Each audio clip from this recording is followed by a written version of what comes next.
Brezi që po përpiqet të ndërtojë dhe të zhvillojë Shqipërinë. Por praktikisht shumica prej brezit tim po largohen dhe po ikin në drejtim të një fati më të mirë. Që në momentin që u shkëputa dhe krijova pavarësinë time nga familja dhe isha e aftë të merja vetë vendimet time, vendosa që të bësha pjesë e çdo kauze dhe çdo proteste që ishte në shërbim të komunitetit dhe të vendit tim. Prandaj si në çdo protest edhe në kjo kam qenë në ditën e parë të saj që kontriboj dhe kryesisht për kënaqësinë time dhe të miqve të mi, pjesëmarrjen më të madhe e kemi realizuar në Tiranë, ku më ka ndodhur dhe një ndodhi shumë interesante të cilën dua ta ndaj sot këtu me ju. Takoj rastësisht një bashkëmoshatare time, një vajzë që kishte lindur në Angli, ishte rritur në Angli dhe kishte ardhur për shumë pak ditë në Shqipëri të vizitonte gjyshrit e saj dhe ishte bashkuar protestës. Kur ju prezantova dhe rastësisht po i thoja që vi nga Korça, e di me çfarë më identifikoi?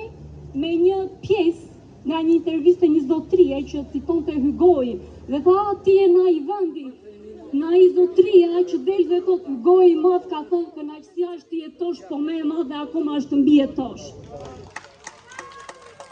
Të them të vërtetën qesha por kur duke ardhur rrugës, kjo fjali më ngulit thellë në ndërgjegje dhe më zgjoi një pyetje që sot është ekzistenciale. Vërtet ne nga kjo batut po e kthejmë këtë ngjarje, këtë thënie në një histori që po jetojmë dhe po është e vërtetë. Sot të gjitha aspektet ekonomike, sociale, kulturore janë në nivel mbijetese. Ne kemi të rinj, kemi dhe pensionistë këtu. Pensionistët të gjithë, përfshirë dhe gjyshin tim, janë në kushte mbijetese. Me pensionin e tyre nuk arrin dot të përballojnë shpenzimet bazike. Ne kemi këtu njerëz me aftësi të kufizuar dhe nga shtresat në nevojë. Me të ardhurat e tyre janë në mbijetesë dhe nuk arrin dot të përballojnë kostot bazike të mbijetesës. Ne kemi përballë mësimtoren e parë shqipe, Korça e arsimit. Sot është Korça e mbijetesës të arsimit. Shumë të rinj që po ikin, klasa që zbrazen, shkolla që mbyllen çdo vit, mësuesit sot janë po ashtu në mbijetesë. Mësoni sa arsimtar sot përballen me pasigurisën e tyre profesionale.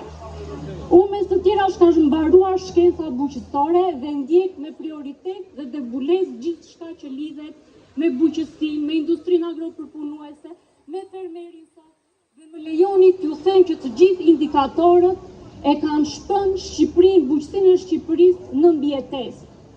Për të mos folur pastaj për biznesin e vogël dhe të mesëm, edhe ai është në mbijetesë, me tarifa dhe taksa të papërballueshme me xhiro vjetore të ulta. Të mos flasim pastaj për mjekësinë, sepse këtu do ishte pak ironike të theshim që është në mbijetesë.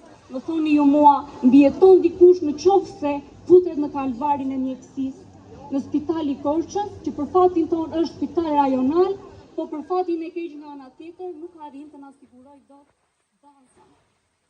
Kështu që në mes të gjithë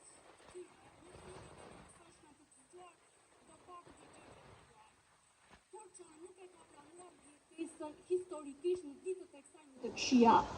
Në historinë e saj shumë vjeçare, Korça mbijetesën e ka refuzuar duke ndërtuar arsim, qytetari, duke ndërtuar spitale, duke ndërtuar universitete, duke ndërtuar tregëti. Kështu që sot është momenti që ne të mos bëhemi një me mbijetesën, të mos e pranojmë atë dhe t'i themi asaj jo. Faleminderit.